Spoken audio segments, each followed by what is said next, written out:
Good morning, Monkey. So Karate Kid definitely does, or Cobra Kai definitely does work, despite whatever formula it is they're using. It absolutely works. Yep. Nothing like going into live saying that like they have no idea what anyone was talking about. Oh well, I'm sure that they do because they might watch Cobra Kai. Yeah. Yeah. Well, I the reason we started talking about it is because I watched Mighty Ducks last night, the new Disney Plus show, and it's like a little bit lower of a level, maturity wise, I guess, than Cobra Kai. It's closer to, if anyone watched, I'm sure no one watched it, the High School Musical, the series show on Disney The, Plus. my wife standing here raising her hand. She said it was fire. Which one? The High School Musical series?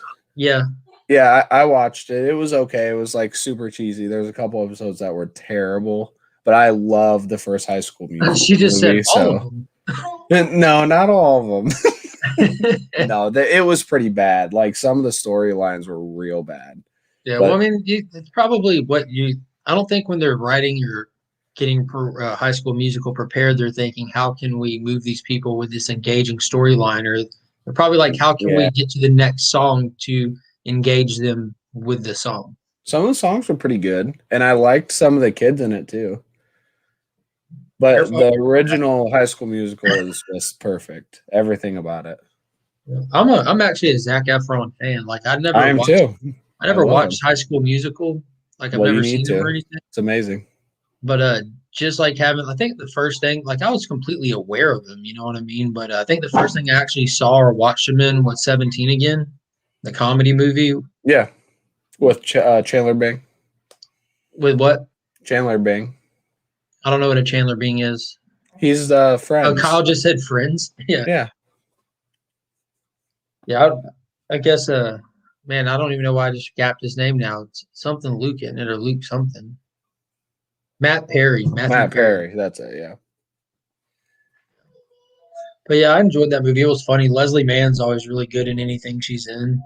Yeah, I do like her. Well, you need to watch High School Musical. Obviously, you won't just turn it on. Turn it on with your daughter. Yeah, I think my oldest daughter's probably seen them all. But I just the first one. The other ones are okay, but the first one's really good. What is going on, Remy Q? As always, you have a link in your message. Dan, how's it going, man? V. Ramy, good morning.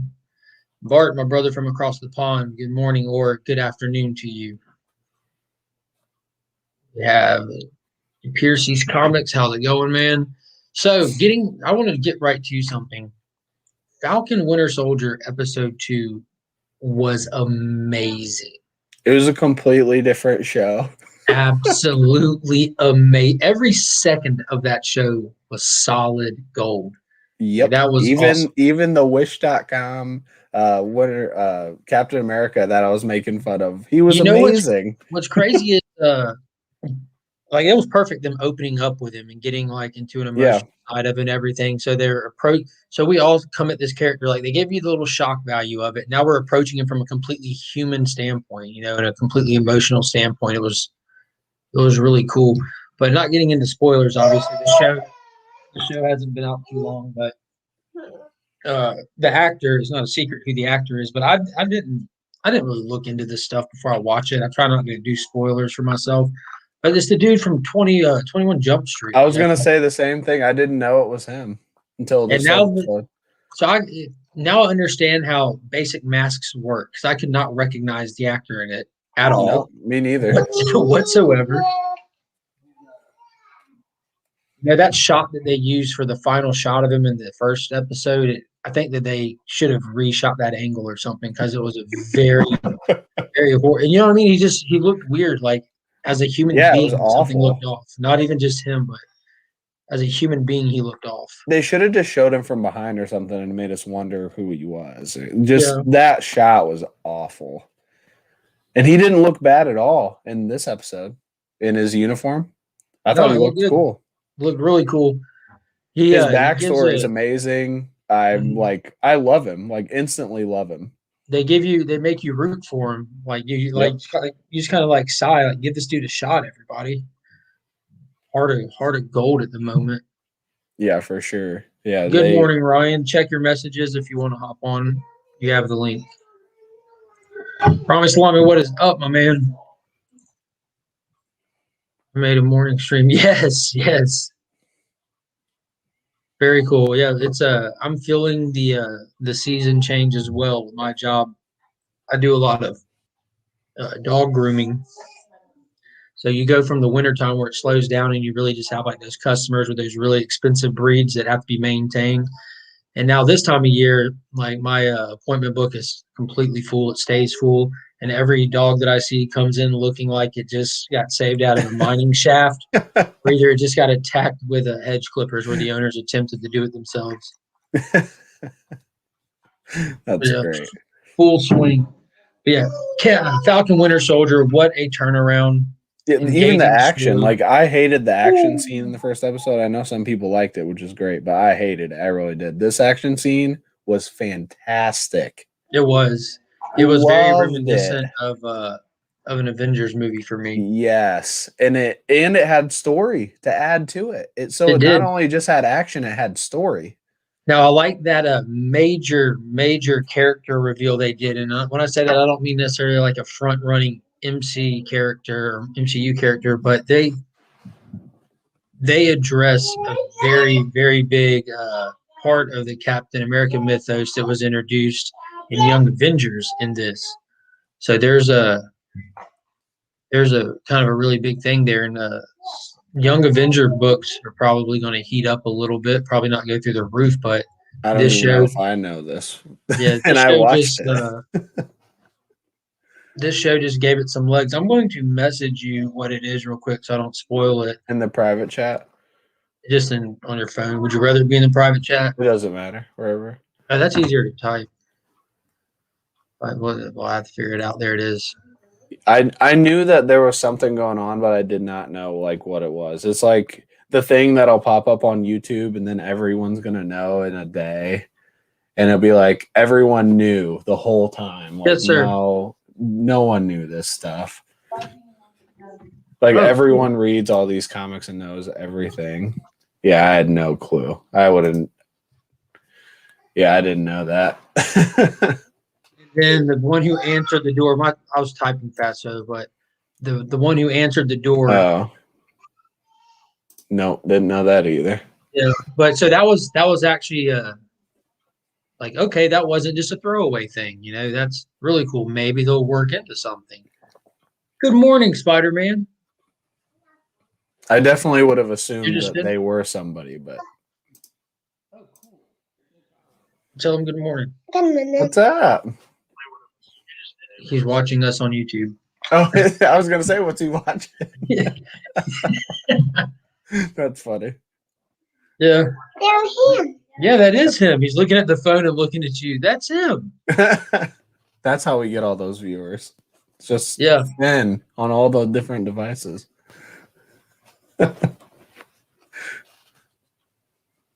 Nice. That's fine. Jump on in. Yeah, you can just jump on in and kill your camera if you want, or leave it on. Either way works for us. We just need your voice.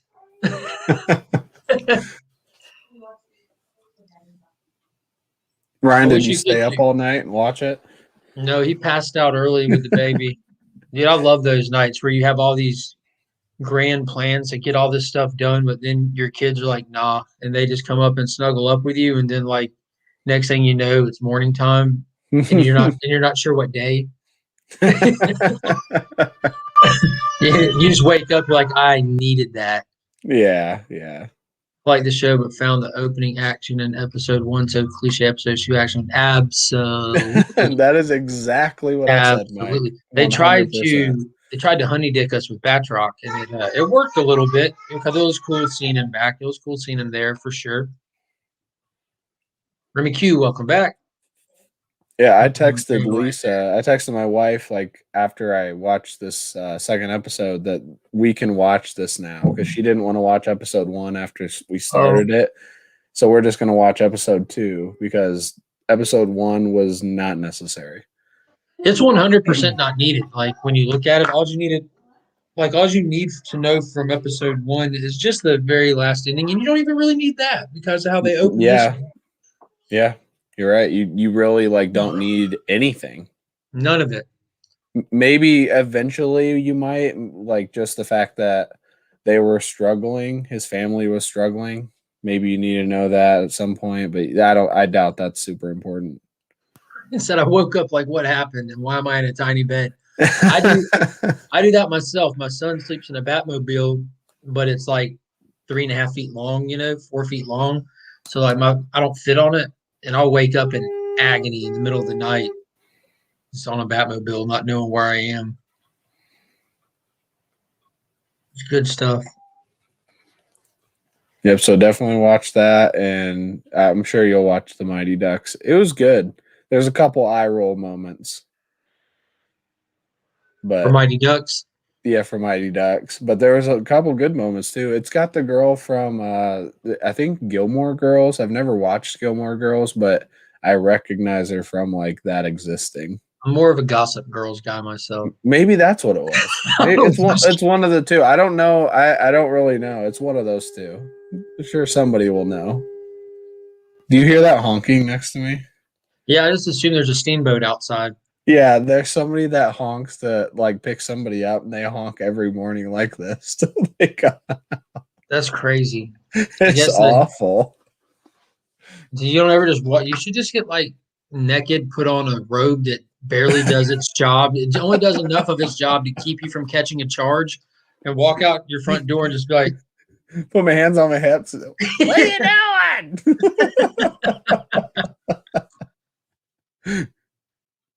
Lorelai. That's my daughter's name, but her name's not Lorelai. It's Lorelai, Lara, and we call her Laura, which is it's actually a play on a couple of things. It's a play on Superman's mother's name as well as his daughter in the Frank Miller Dark Knight universe. And it's also the whole Lorelei thing from Will Eisner's The Spirit. It's Lady Death. Of course, Ryan knew. So she is from Gilmore Girls. This girl from Mighty Ducks. He knows. See, why, man, hop on here, Ryan. We need your Gilmore Girl knowledge. Yeah. I've heard it's a really good show. I've never actually seen an episode, but I remember it being on at my house a couple times.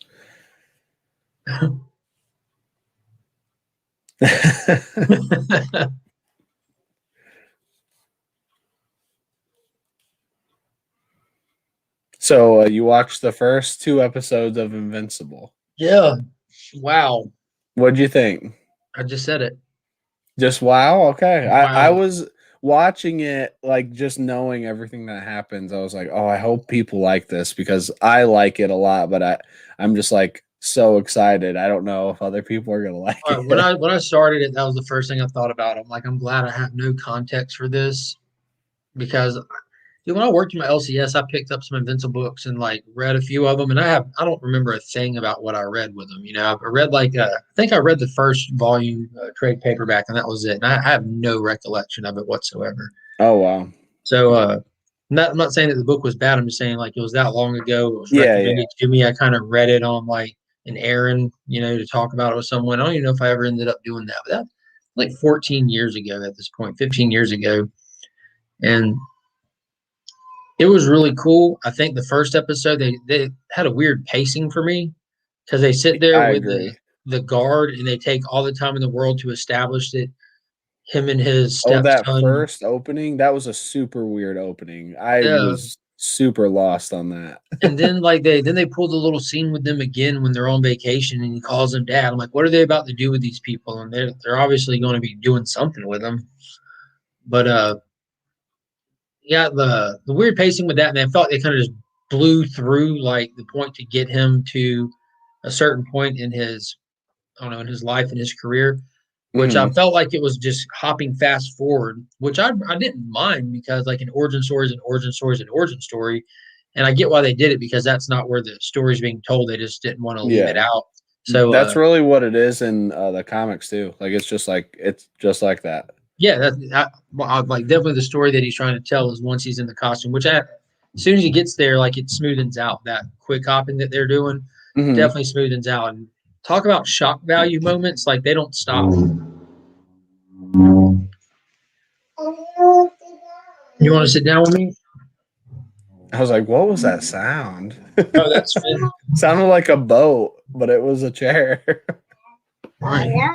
You can't be loud. Let me turn this down because I can't hear because we got to talk right here. Tell them good morning. Tell them good morning. Morning. He's saying you. Yeah, that's me. Yeah, there was a major shock value moments were not wasted on me. You know what I mean? Like I was blown away by what they had going on at the end of that first episode. Yeah, and I mean, there's going to be so much more too. Obviously, like that. I don't even need to tell you, just because like we don't know anything like that's going to come from it. Good morning, Pocan Joe. How are you today? Howdy. Glad everyone could pop in. Yeah, and the savageness of a specific character without having to spoil stuff is just awesome. Playing so low key and everything, but just absolutely brutal. Yeah, it That is real brutal. that episode 2, very intense flight that character takes through the city was hilarious. Yeah, and I just love all the introductions we get to all the characters. That's the one thing about Invincible that like made it so good. Every character is so good, and we get so much backstory and everything. Like, we're already getting that. If anything, the first 3 episodes, I was kind of worried about what you would even think or what anyone would think. Just because I feel like this is really just setting up everything. In 3 episodes, there's like such a huge universe and like so many characters with so much backstory. And this is just like the tip of everything. Yeah, in the first 3 episodes. Like we're really like not even into this story after 3 episodes. Yeah, there was I didn't really think about that, but how much stuff they actually introduced with how big the universe is they introduced, like yeah, I like how they have like the little joint organization of planets in DC Comics. You can see we're like hinting at stuff like that where I don't know, it was just huge. It really was that little space scene with that character with Alan, the Cyclops. Yeah, yeah, Alan the alien. What'd you think of him? What'd you think? That was awesome. That was absolutely hilarious. So you know who voices him, right? It sounded familiar, but I did look up the voice cast for everybody, and I love that you don't know, because I everyone was worried about him, and so was I. It's Seth Rogen. Yeah. And he fit it. He fit the character, and it didn't sound cheesy or it didn't sound like goofy Seth Rogen. It was like a serious, good character that was like not exactly serious, but a good sounding character. He was serious to his part. That. Yeah, he was definitely serious to his part. And I looked up the voice cast of everybody going into it just because I was curious who's playing in this. And it is a star-studded voice cast. Oh yeah, it's just like straight Oscar winners. It's insane. They got Zachary Quinto in there. They got Glenn in there. Like you said, Seth Rogen. And isn't Seth Rogen producing the show as well? Yep. Yeah, because he produced The Boys too. So he's like a major producer now on Amazon Prime shows. But yeah, I loved it so much. I was seriously so worried though. I was just wondering, because even that first episode, it felt a little slow, but it's just like all character development. We are really like just getting into everything, and I just love the characters so much. And then the second episode, we get the teen team and a bunch of stuff. Yeah, I definitely recommend getting in front of it, DJ. There's a lot of this being a little bit of an aged book. There's a lot of people that haven't read it, including myself. Like I dipped my toe in the water one time and couldn't tell you nothing about it. So it's pretty much just fresh material, And I know it's animated, so there's going to be a huge, a huge audience that doesn't even care, doesn't even want to go watch it. There's nothing wrong with that. It's not appealing to everybody, but it's definitely going to be talked about on my channel. That's for sure. Yeah, I think I think animated is like the way to go with a lot of stuff, and it's just so underutilized. And this is such a good. It should be such a good show.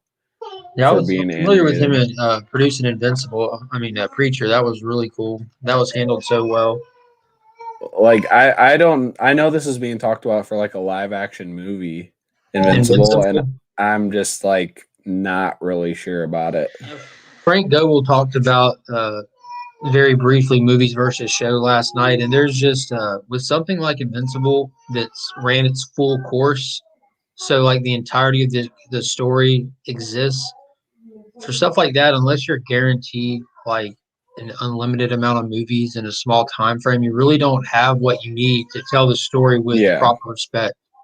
Yeah, it's a 144 issue series, and it needs. I said to Lee after I read it, I think there was 4 or 5 issues that I didn't love, and then 139 that were amazing.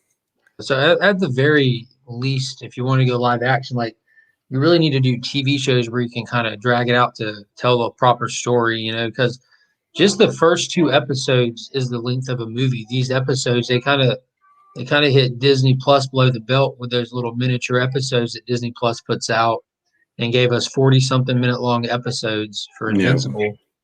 Now, Falcon and the Winter Soldier hit 40 something minutes, but there's also, and I'm not joking, 10 minutes of that time is not screen time. Yep. I think there's I don't only know why they like do that. there's like a minute or less of not screen time in Invincible. It's the full 42, 43 minutes. So we've got, what do we already have? An out, almost like 2 hours and maybe 10 minutes already of Invincible that's out.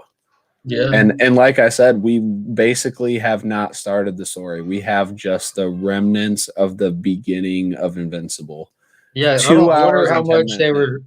I wonder how much they were wanting to roll out 3 episodes just to give it a solid start, or just to Yeah, like that has round to off be an it. actual story. Like if we're gonna release this, one episode might be. They wanted to put out enough to really draw people in. And with it having such a really a big introduction, because that whole second episode, again, I haven't watched the third one yet, but that whole second episode is just a reoccurring fight that gets comical to a point. Like this is getting hilarious. I mean, I guess yeah, it's with the Flaxens. It's hard to really spoil a lot because there's not a ton to spoil. There's one major spoiler that obviously we will not talk about. Yeah. But besides that, everything else is basically just character introduction. Mm-hmm. People showing up saying, "Hey." Mm-hmm. I love the fact that like nobody calls each other by their superhero names. Mm-hmm. Here, there, anywhere. And they talk about the whole secret identity thing. Like one character says to another, "Oh wow, I had no idea you were this person, and I see you all the time." And they say, "Yeah, it's just your brain doesn't just go to associate who's who. You just assume since I know this person, that's who this person is, not somebody else." Yep. I've been kind of there's talks about like someone complaining about people in the Justice League using each other's real names. Like, and I was thinking to myself, like with the scene when Clark gets brought back to life, like, why were they calling him Clark with those people around? I'm like, dude, you live in a city with like a million people. Like, you're not going to see him again, period, anyways, Like you can call him whatever you want. If he puts on a jacket and street clothes and goes walking around, you will never see him again. You will only see him as Superman when he's flying around anyways. He doesn't really need an identity except for the people closest to him. Those are the kind of complaints that I literally could never pull out. When I'm watching something, it has to be something that really pulls me out of the thing. I'm just invested. Mm-hmm. No matter what it is, like the show already has me invested as soon as I hit play. The show has to pull me out of it. Or the movie, whatever I'm watching, because like I want to love everything I watch, everything I read. I never want to go into something and be like, I hope I hate this. Like why? Dude, I think a lot of people went into, and I feel bad for them. Like not like I pity them or anything, but I feel bad to the people that went into the Snyder Cut intentionally looking, because there's plenty that went into it that have sat here and fought tooth and nail against the whole movement that from get-go said it'll never happen. And those people, for some reason, just, it's a pride thing for some people. They have to save face and find something wrong with it to feel does blow my validated. mind. I could never go in and just say like, man, I hope I watch this for 4 hours and hate it. Yeah. And there's a lot of people too that go in just for some reason wanting to be overly critical of it or anything they watch. They come out of it and they can talk for hours. But they can talk for hours on what's wrong with it and then give it a high rating. Yeah. I'm like, okay, well, the high rating definitely makes sense, but it's weird that you would spend your time talking about the minuscule amount that it didn't hit opposed to the major amount that it did hit for you. Like, why do you live in the negative? I don't understand that. I was surprised to hear you say, I think I heard you say it was an 8 or 8.5 out of 10. Is that what you gave it? Oh, yeah. I think for me, though, that's like you're peaking my scale. I don't think I don't think a 10 exists. Yeah. A 10 does not exist. It hasn't been made yet, and I hope it never does get made. A 10 is what you're pushing for so that you get those 8.5s and 9s. Like I think my favorite movie of all time is the original King Kong, and I give it a 9. Mm-hmm. You know what I mean? Yeah, I hate like rating scales in general, just because I think so many people misuse it. The best way I could put it is like on Dancing with the Stars. A lot of times, the very first week, they'll give the people like 6s and 7s. Week 1 of Dancing with the Stars, like that's not a 6 or a 7 dance. That's like a 3 or a 2. Yeah. Like we've got to build up, and then like 4 weeks later, they do so good, and they get an 8 after they got a 7 week 1, and those are like completely different planets of dances. So yeah, there's more growth in that. Scale, I really like my scale to be a 1 to 10. Like when I don't like something, it's usually about a 1 or a 2. And now I give the first episode of Falcon Winter Soldier a solid 2 to 3. Solid. Like they put in the effort with that opening scene to earn those first 2 points, and then the rest of it. Yeah, there's literally nothing positive I liked about it. That I mean, I would say it's like a 1. I don't know if there was anything I liked at all about. And this next one was like easily an 8. 8, yeah, easily. Solid 8. Talk about a flip. Let's see. Yeah, you're probably today's right about so-called that. critics believe they have to be negative on anything popular today. I think that I hate using these terms, but they're fitting for people to understand. They just want to be edgelords. There's a lot of people that think if they're able to give negative reviews of stuff, it kind of puts them at some kind of level of knowledge and understanding of it that other people don't necessarily have. They can't just enjoy something and enjoy talking about enjoying it. I don't know. But I mean, there's things that get earn those negative feedbacks on. But there's a difference in addressing those things and moving on to enjoying it, and just again spending all your time on a small portion of your review, like 3% negative review. But you're going to spend 75% of your time talking about 3%. Like, how do you even come up with that much content to talk about with such a small aspect of something you didn't enjoy? It doesn't make a lot of sense to me. I guess it's just the popular way to talk about things, and people like it. No, I don't know. I enjoy stuff, and I enjoy talking about enjoying stuff. Me too. Although, I mean, I definitely talk about stuff I don't like too, but I always want to like it. Always. Yeah, I talk about firepower. You know what I mean? Yeah, and I'm the same way with like that bad book, Department of Truth. But you really just you haven't enjoyed that one? No, I just haven't. You know what's crazy is the things with firepower that I really wasn't enjoying. Like I recognize it as a good book. You know what I mean? I'm not delusional, but I just feel like it's just kind of not hitting, and it's not for me. But when I read Radiant Black #2, I'm like, dude, this is literally firepower, just with a different character in a different setting, like format wise and minimal dialogue, the whole hitting on the family aspect. And I'm like, dude, that's kind of awesome, because now this is my firepower. Like, I get why people like it. I'm just like, dude, in Radiant Black so far, there's a lot of story progression. So it's not exactly the same, but just like, I don't know, that very minimal format. after the first issue, I said to Lee, I was like, this is like Firepower if Firepower was better. So it's really funny that you compared that to Firepower just now. That's exactly what I said to Lee. That comment came from the guy who calls trash on a YouTube channel called, I don't get it. No, that comment.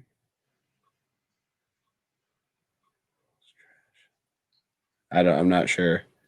If he's talking about me, maybe? Oh, Whack Comics? I don't know. You're going to have to reiterate, Joe. I don't know. Joe's an extremely smart individual. And sometimes I think that he might be too smart that we no longer talking the same language. We haven't got there yet. And well, we also like there's a disconnect between the chat. Like he said that comment that could have came from like 2 minutes ago. Yeah. So we don't know exactly what comment. That always annoys me in chat. It's so hard to like always know what someone's talking about. Yeah, Radiant Black was really solid that second issue. I wasn't a fan at all of issue 1. Like oh wow, I was. And to put it in terms for Joe, I would blast that comic and would not stash that comic, but I was going to give Kyle Higgins the benefit of the doubt and go for at least 3 issues, at least put 3 issues into the PC. But the second issue made up for it. I feel like, and Ryan talked about this, how a lot of it might have been on Image's part, like wanting just to throw so much into the book at first. I don't feel like the book was overpopulated. I don't feel like it was cramped, but I feel like they put way too much into it than was needed. And he's like, they might have like a formula that they like to see, where you really push this aspect of the character, you get him into his origin thing, you introduce a bad guy, you know what I mean? You just kind of, they want certain things to hit if possible so that it can possibly draw this person or that person in for different reasons. Yeah. He's talking about it. He's talking about his own. Yeah. Can't talk trash. Yeah. But you don't just sit there and dog something out. You give reasons for it, and the cool thing about that is you pick up the next issue also. Like, and that's how I am, especially with ongoings. Like, if I'm invested in Superman, I know so many people that are huge Ninja Turtle fans that don't pick up Ninja Turtles. They're like, yeah, I haven't been a fan of it since this part or that part. I'm like, dude, that's still the character's story. Like, this is pieces of like the character's life. So I don't drop a title if it gets weak, like an ongoing, because that's a hole in the character's story that I'm going to have. I'm going to pick up that next issue and expect it to be better, hope that it's better, but you're still missing pieces of their life if you do that. So y'all pick you guys still have your pull list. You pick them up, and sometimes a book will hit, sometimes it won't. But as far as like like mini series, limited series, new series, that's where am I going to pick it up? Am I not? I kind of have a completist attitude. If I pick up a limited or a mini and it's not good, that's unfortunate for me because I'm going to see it through. Yeah, I'm the same way. I was like I've been picking up both covers of Batman for a while, and was thinking about dropping one because they're like more expensive, and do I really need both covers? But I love both covers, so I was thinking about dropping one, and I'm like, I just got to power through it, even though I'm not loving it. I'm just gonna power through it. But like, I'm not gonna drop both covers of Detective because Bermejo. Yeah, so if I was gonna drop it, it would be the A cover because I love the Bermejo cover. Did you get a chance to read this week's Detective yet? Oh yeah, that was like one of the first ones I read. I'm about 4 pages in, and dude, Dan Mora, that first page where Batman drops in, I'm like, golly, I was kind of wondering how it would be handled coming out of Future State because I didn't know how much that style was just kind of so fitting because of Future State, the setting of everything, of the story, and the look of the city. But dude, it looks phenomenal, man. Yeah, I want to say that page you're talking about, he has like an orange tone to him from the light. Yeah, it was such a good. Yeah, I thought the same thing. The art was so good. I got it right here. I'll happily show it off. Like, it's not spoiling anything, just to show you a single image of Batman. Yeah, just the fact that you can say that and I can pinpoint exactly what you're talking about. That it really did stand out. The art was so good. Look at that. look at that art, man. Like, that's fantastic. Yeah, And that is later in the issue, ridiculous. we get some really good art too. I actually didn't really love the issue overall. I just thought it was okay, but the art was amazing. You see where, I mean, you see the ads in these, how some people are cool with it, some people are not cool with it, but the Robin backup story is that was in Batman. Now it's moved over to this, and it's about to be breaking out into his own Robin #1. So we're seeing that format that like the ads for that Robin #1 inside the books now. That's what I was talking about, how they reduced their titles down, and people were talking about, they're closing, they're reducing their titles, this, that, and the third. And I mentioned how it might just be because a good like selling strategy to take down the titles, like in your relaunch here after at the start of Infinite Frontier. You don't just need to throw 5,000 titles on the shelf that people might not be interested in. Some people pick up, most won't. Like doing this, kind of using them as backup stories to build interest. The people that are reading Batman, I mean, most of them probably did read that Robin backup story, and now it's over here in Detective. So if you're interested in Batman and then you read that Robin and it caught your interest and you're on the fence with Detective, you have this Robin follows up over here, so you might pick it up. And then they're about to break out into his own series. So it was a good way to kind of get people invested before his series hitting the shelf. It was a decent strategy. And the next Batman book has the Ghostmaker backup in it. So hopefully he'll be not getting his own series, but working his way out of these books, because he's a horrible character. Yeah, that was that. Now that you put it like that, that really doesn't sound like that bad of a strategy. The Robin thing, like from the business standpoint, at least, you know what I mean? Yeah, I mean that. I wish right away we would have known that we were getting like that would have made me want to read it, but. Yeah, it makes sense. And then all of the titles you said, like being on the shelf right when Infinite Frontier, like that doesn't sound like it would have worked. No, you would have had so much money left on the shelf. But kind of weaving them in, that's not a bad idea strategy wise. And then golly, Philip Kennedy Johnson just took over Superman, Mike, with a Superman 29.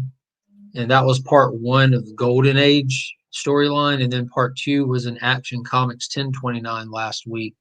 And those were both ridiculously good issues, like ridiculously good. The artwork in them is on very animated TV show style, but not like the animated TV show.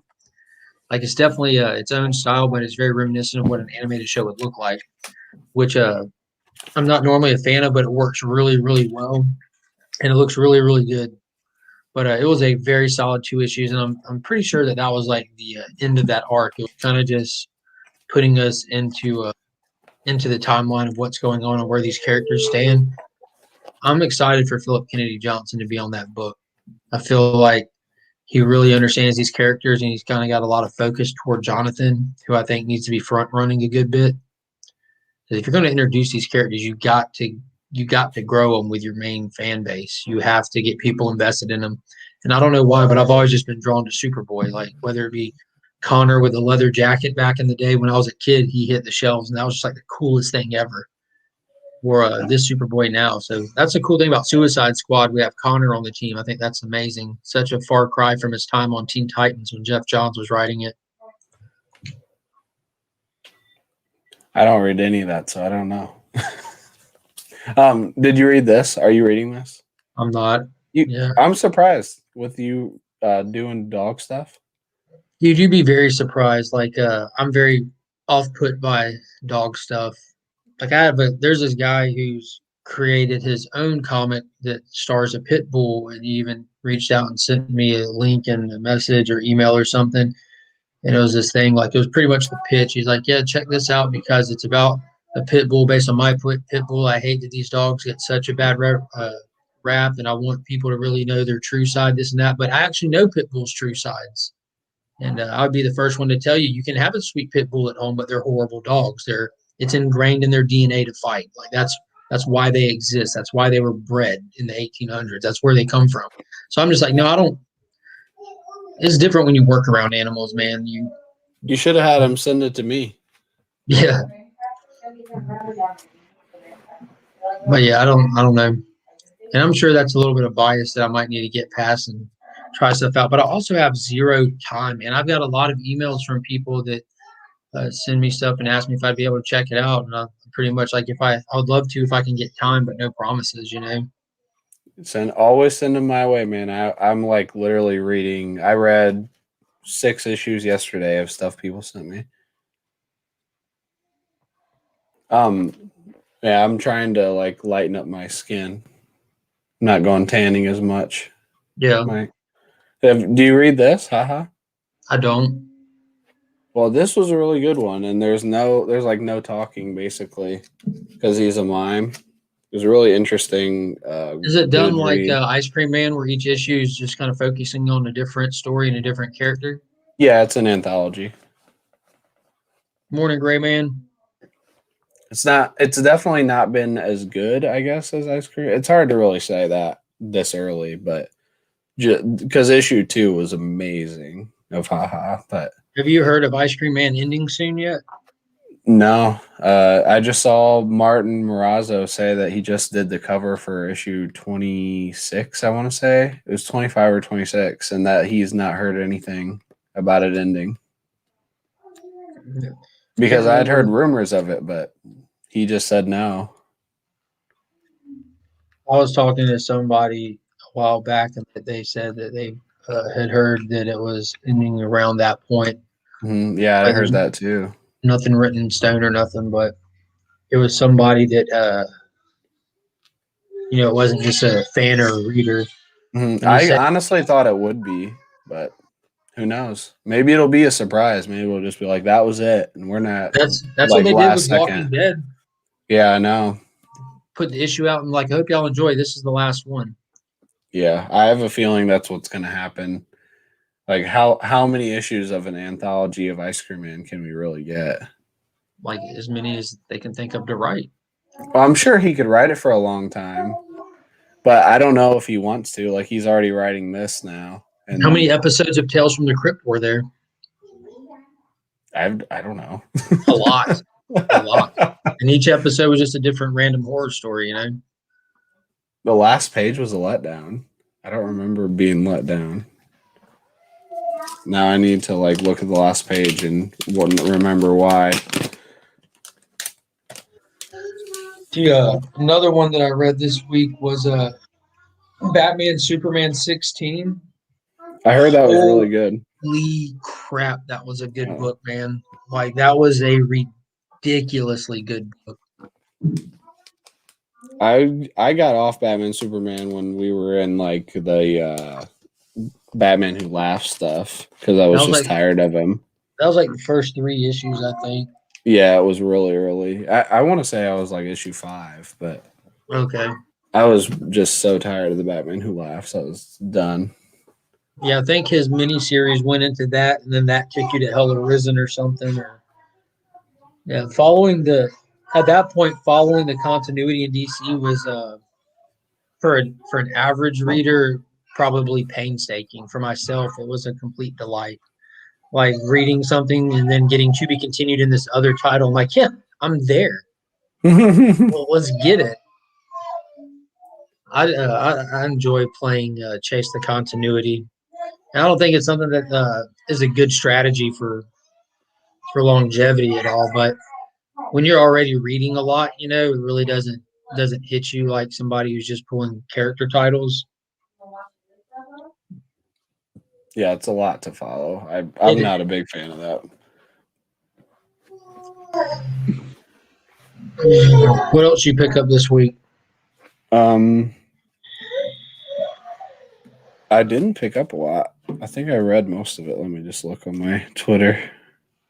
It has been a kind of a light past couple of weeks across the board. Weirdly, most of my books I read this week were creator-owned books that people sent me. Oh, nice. And then, The Recount. That's the only other one I've read. Has that been good? A lot of people have really liked it. I thought it was good, but I officially know that this book is not for me now. So I'm not going to read it anymore. But it was good. If you like political stuff, you'll probably like it. Dude, the past couple of months have been such breathing room because I feel like no matter what your political views are, the political air has thinned out. Like just Mm. Yeah, I really don't follow politics. I couldn't even tell you. well, that's what I'm saying. For people who don't follow politics, you don't really hear about politics right now. For people who didn't follow politics, you really still heard about them for a long time, especially through an election season, you know. But Yeah, I yeah. just feel like it was just everywhere. No matter how interested you wanted to be or not wanted to be, you still had to deal with hearing it or seeing it in some form or fashion. And just I guess being on the back end of all that election season stuff, you can feel where you have room to not care anymore. Yeah, I'm like so disconnected from politics. I really, really dislike all politics, really, for Mhm. so many reasons that I don't. But like Lee in Australia was the person that messaged me about the White House getting like bum rushed, basically. I didn't even know. Like, that's how disconnected I am. I don't literally never hear anything. I think it was, and that's funny you said it because I think it was my buddy Bart in Belgium Hmm. that called or messaged me while I was working. I'm like, what's happening? Like, Exactly. It that's just crazy. Back to haircutting dogs.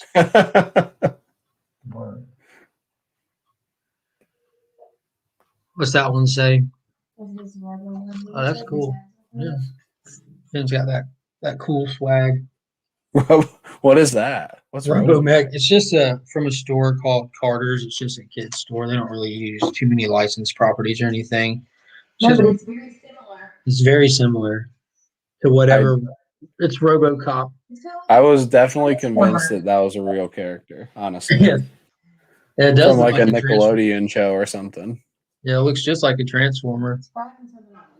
We've Yeah, got Godzilla Kong soon too. yeah. Did Lee get to watch that? I watched the video with his Yeah, brother starring in it. yeah. He was literally at the world premiere, the first it was shown to anyone. Was in Australia. Yep. It's That's I pretty think it's cool. usually in Australia. Why is that? And they like go from like across the world. So it goes like Australia, then Japan, then So they like go from Asia. bottom to top. You know what I mean? Like they go across, is it this way? They go this way across the world, then they go to Okay, Europe, and then they go to us. Like they always end in the US though. that doesn't make any sense. We made the movies. That's how it always is, man. They always get the movies before us. All right, Mike. Thanks for popping in, man. But yeah, that video that his brother did fantastic. Like when I was watching it, like all the humor and stuff, and like DJ Link said it best on I think he posted the video yesterday. He was opening up some stuff for New Comic Book Day stuff, and at the end he did this little Grow Together segment for the hashtag Hmm. Grow Together initiative. And when he mentioned you guys, he's like, you would think that these guys are just doing goofy stuff, but they're actually brilliant. Like, and that's so legit, man. Like, uh, Well, and I'm like, I'm thanks. not Yeah, we, joking. we Like, definitely are trying. Like we talk about stuff and what we come up with horrible ideas that we're like usually we'll grow on it and well, end up keeping making something. all But right. If your goal is to come up with a horrible idea and you come up with a horrible idea, then you actually, you know what I'm saying? Like if your goal is to make a movie that is a perfect 10 and you make that movie, you did it. If your goal is to make a movie that's a 2 and you hit a 2, you did it. You know, I'm like it's not about like someone's opinion on what you're doing. You're striving to do a specific thing and you're nailing it. And it shines through a lot of times. Like a couple 2 months ago, that black and white video they did, and I think it was Lee's brother smoking the cigarettes and everything nonstop. Like that was like ridiculously artistic. You know what I mean? yeah, Like, they wrote that song together actually. like every bit of that, like just has talent just smeared across that little video. So that's not lost on a lot of people that watch y'all stuff. You know, it really shines through. And like what they did with that little world premiere thing and the little subtleness of the last question and everything was just like, like that was hilarious. Yeah, they were just They were lost on it. It was funny. I wish so badly I could have been with them at that. That looked so fun. But like I would say most Hold of on, the Kenneth. things we do, it's just us talking about it. Like we'll come up with an idea that's not very good, and then we'll talk about it for a little bit, and it'll grow into something that is actually fun. So it's just funny how we get where we end up. We all end up in some really, really good places. Different places. Yeah. But we definitely honestly the bottom line is we're having fun, and we like to talk to everybody about comics. So that's it. As long as we're having fun, really who cares, right? Yeah, that's my thing with mine. Like I'm hearing people's feedback on the stuff you're doing, like outside of the stuff you're doing. Like I heard Remy Q talk about my channel on 10 questions to Jimmy, and I was really humbled. And he and then Chamorro Cinema has mentioned me on one of his shows, and he's like, "Yeah, Mark just puts content out there. He'll have his kids come up, and he's not phased by it. He just puts it out there." And Remy made the comment like he doesn't edit anything; he just films it one takes, and throws it out there. I'm like, "Well, there he is." I like those guys, and I messed with him about it, but it was really nice of him to say because the fact that my channel's growing and like I see other people with all this like edited content and all this stuff that they put into it. And I don't have the ability to do that right now. Like I have the equipment to do it. I just don't have the time at all. And my real joy in my channel comes from just talking with people, just the discussion about this stuff. And the fact that just doing that is still like my channel's growing, that's very humbling that people enjoy watching it. Yeah, man, you're growing like crazy. In the last like 2 months, how many subscribers have you gotten? In the last 28 days, I've gotten like 130 something. Yeah, that is crazy. But I mean, you find something you're good at and you do it, people are gonna find you.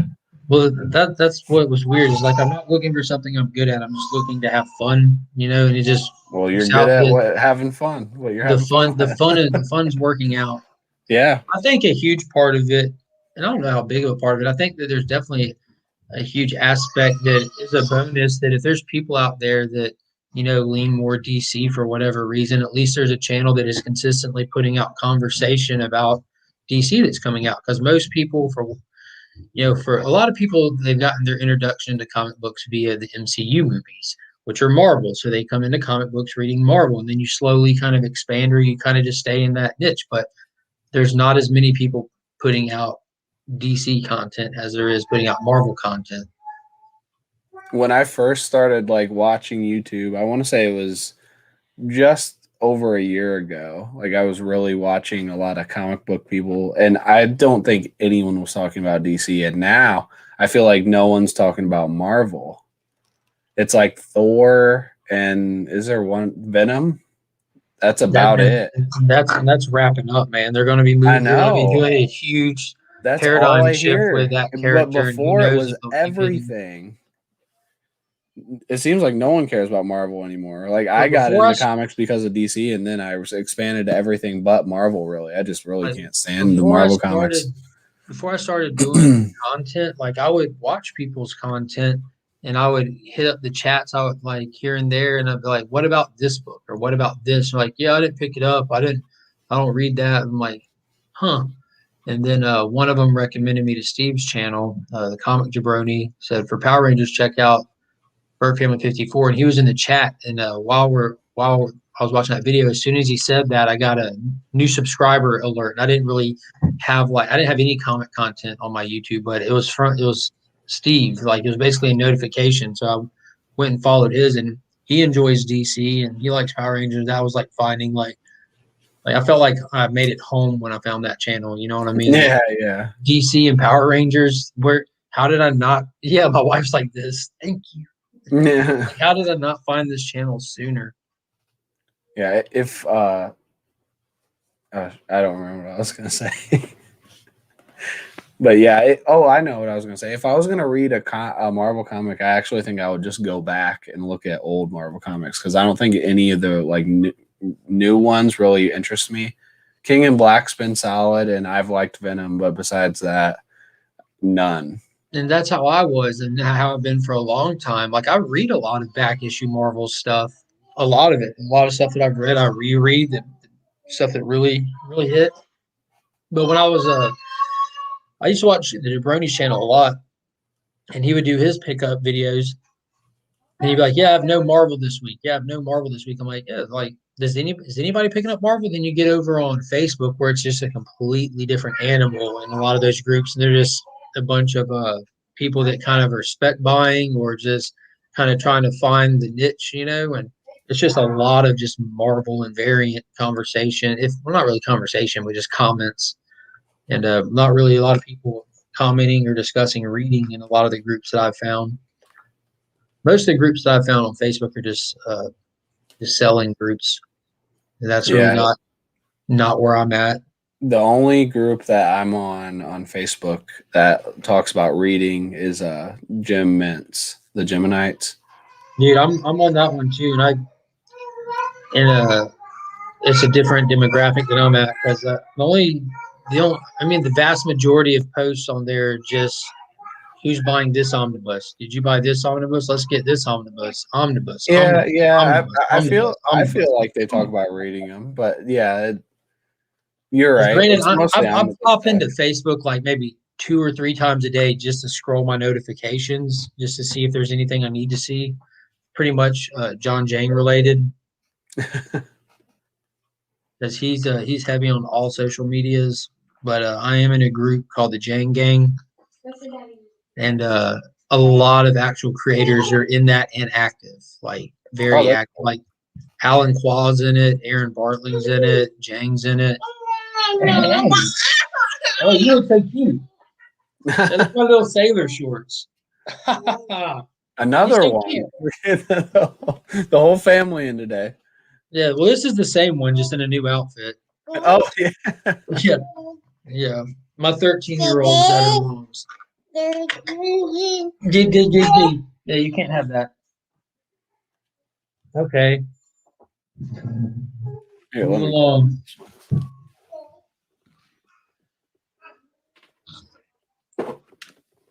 This is the one I didn't send you when I bought the whole set. Oh, yeah, that's awesome. I love this one so much. I loved all of them, but I gave you the Virgin, and then this one's probably my favorite one. And then I don't think Lee knows, he won't watch this, so I was giving him the trade dress one, but he doesn't have it yet. That's ridiculously nice of you. Yeah, I like to give people stuff I like. Like I gave him my Bermejo, one of my Bermejos. I'm giving him a couple other ones. Like I think it's the coolest when you get stuff from people that they like, because it's like more meaningful. That's what I think anyway.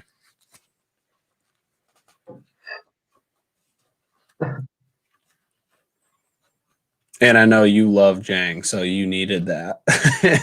I looked on eBay, you couldn't even find it. There was like none on there. Well, I've got, I don't know how I find it. I've always find yellow label ones, but oh yeah, I kind of get I guess I'm at raw ones. You don't find raw ones at all. But I've got, it was right here.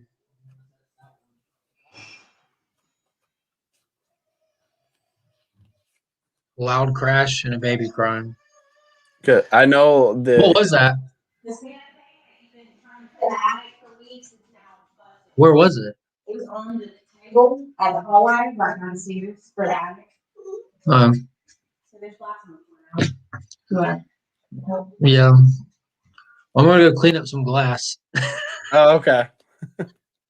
Well, I definitely appreciate you hopping on. Thanks everybody for stopping by. Kids be kids. Yeah, she went to tip over a table. So everybody, thanks. And what's today? Friday.